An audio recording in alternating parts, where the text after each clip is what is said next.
Hello everyone, welcome to these channeled messages for the zodiac signs. These messages are timeless, they'll come to you when you need them, and they'll be your next 7 days. So when you listen to these messages, they're messages from Spirit for the next 7 days. Let's get started.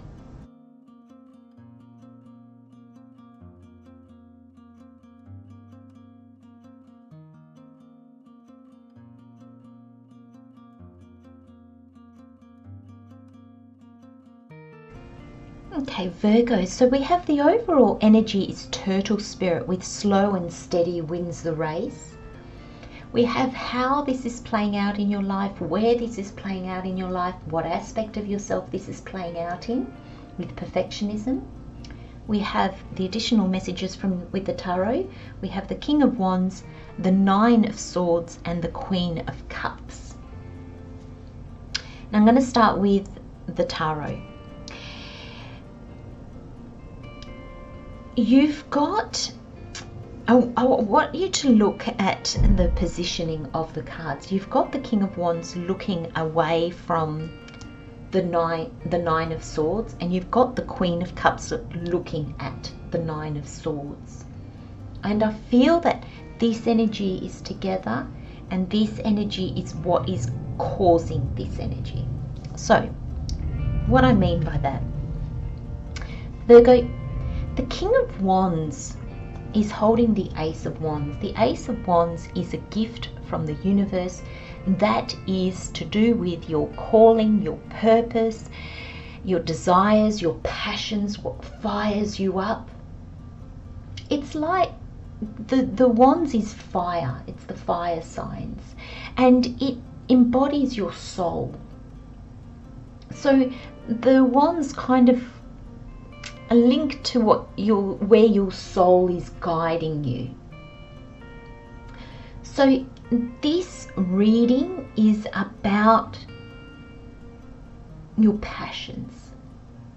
It's about your goals. It's about your drive. And what is fueling that drive? What that drive is for. And then you've got the Nine of Swords, and it's causing you anxiety. It's the energy of worry that keeps you up at night. It's worry taken to the next level where it creates anxiety. It's being so full of fear that we just can't sleep, we can't figure it out, we just can't move past it. And this is a little bit, it shows me here in your reading, Virgo, this sense of, I can't do this, to the level of despair. It's almost like this dream or goal has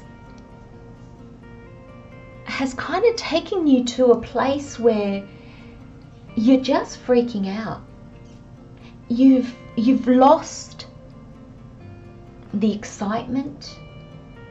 That's turned to anxiety. You've lost the love for it. And that's just turned to pain and to, what am I doing with this? How can I do this? I can't. That's what I'm getting. I just can't. That's what I'm just getting that over and over and over in my head, Virgo. And there's this Queen of Cups here, and she's the key here. And I love that you have a turtle, the turtle spirit, because this is a water sign. And the turtle spirit says slow and steady wins the race. And I feel the Queen of Cups here, like I said, is the answer. The Queens are a receptive energy. The Pages kind of see the potential in the Ace. They see where it could go. they're curious. They're like, I've got to give this a go. What can I do with this? Then it leads to the Knights, and the Knights take action on it. They take the steps. They're the doing energy. So the Pages are the planning, the Knights are the doing. And then you've got the Queens. They're receptive. So they see what comes back. The Knights have been doing. Okay, you've put things out into the world. Now, what's coming back to you? That can be feedback, and that can be money, that can be people, that can be new opportunities. Whatever it is that comes back to you. You know, we push things out into the universe like the tide goes out, and then the tide comes back in and brings us things. It brings things into our life. And that's this Queen energy. Now the Queen of Cups, this is emotional, this is feelings. This is looking at how and where and what fulfills you.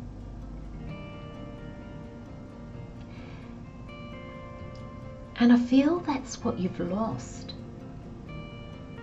And this sense of your emotions are your guides. You know, your feelings give you the nudges, the intuition. The Cups, you know, it's the water sign. It runs deep. So things run deep. Everything's not on the surface. Everything's not clear yet. Not everything you need has come to you yet. And there's a sense with this Queen of Cups that there's almost a sense like you've forgotten what the journey was about. It became all about doing everything perfectly, everything being perfect. The card says perfectionism. Permission to make mistakes is so freeing. It's the root of creativity and change. Allow me, Divine, to make as many mistakes as I need. Free me from the prison of perfectionism. And this card says it all, my friends. This energy here, this Nine of Swords, it's not because you've got your calling wrong. It's not because you don't have the ability to follow this path, to follow this calling. Yes, you might, there's this, the swords is your knowledge and your wisdom. And here you think, no, I don't have enough to get me through. But if you're looking at it through an aspect of, I'm going to do this journey perfectly. I'm not making any mistakes. I'm going to get it right from the get-go. I'm not putting anything out there until I've got it perfect. Then you're kind of going round and around. You're kind of redoing work that you've done. You're re-looking at things that have already been there and possibly moved on, and you're holding on to those because you feel that, no, I've got to get it perfect. I've got to get it perfect. You know, I often talk in my readings, if you've been watching me for a while, I often get tongue-tied. Sometimes there are simple words that I just cannot get out. And I don't know why. You know, in a normal conversation with somebody, the word would just flow out of me. And sometimes here I stumble and I try to say it in the end. Sometimes I just give up and I think, you know the word I'm trying to say. Now, if every time I stumbled, if every time the word didn't come out exactly right, I would never get my videos out. Or I'd only get very few out. And I would beat myself up. I would think, oh, you sound like an idiot, Christelle. But I don't know why that happens. So what can I do? I can accept it. It's just a hiccup that comes to me that I haven't figured out why. Is it a word maybe that because I've stumbled on it, or I've said it completely wrong, that the listener that is hearing that is going to hold on to that word? Will it be a word that they go, oh, that's such an easy word to say, and then do they repeat it to themselves, going, I don't know why she can't say that, I can say it, and they repeat it, and therefore it just goes into their consciousness, their subconscious, do they become aware of that? I don't know. So all I can do is accept that. And that's where you find yourself, Virgo. There's this sense of allow yourself to make as many mistakes as you need to make on this journey. And I truly believe that it won't hinder the journey at all. Like, it won't be the thing that doesn't make you get that job. It won't be the thing that doesn't make people see your potential. And your overall energy, slow and steady, wins the race. It's not a race. And these two energies, trying to get there the quickest, with the least mistakes and the least, wrong turns, is actually stopping you from moving forward at all. Let go of how you think things have to be or should be or need to be. And I feel then suddenly you're just going to be like whoosh, just out there and doing. And it's going to feel really good. I'm going to leave you with those messages, Virgo. Love, light and blessings, my friends. See you next time. Bye.